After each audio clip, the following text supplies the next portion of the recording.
Yan, so ito, okay na. Nagawa ko na yung problem niya. Ang problema nito, hindi siya umiikot ng spin dry dahil nag-error siya ng DE. So meron ng unang technician na nag-try gumawa nito. So yan. Tinry na i-bypass dito yung sa kanyang door sensor. Pero hindi rin nagawa. So power, then spin. Yan, spin dry, start. So kanina nag-dry na siya ng water. So yan, iikot lang na spin dry.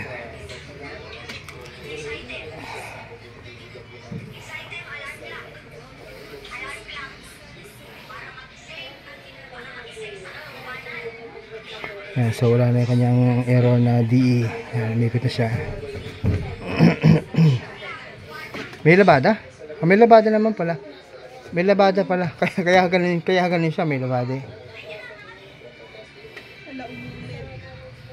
Dahil nga mawabli. Dapat kasi mag-i-start yan from the beginning ng Paki-post ulit. Paki-post.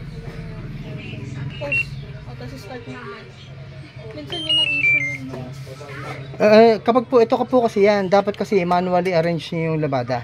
Kapag hindi pantay yung labada mo, magiging wobbly siya, matitrigger yung kanyang sensor, mag-uulit siya, magkarga ulit ng tubig.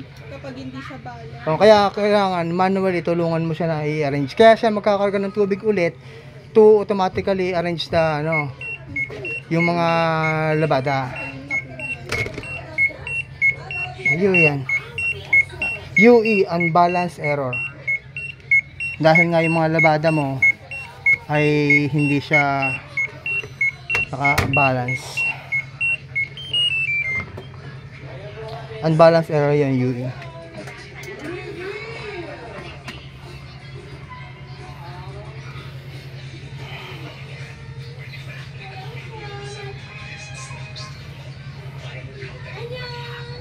Tsaka, ay ano pala to?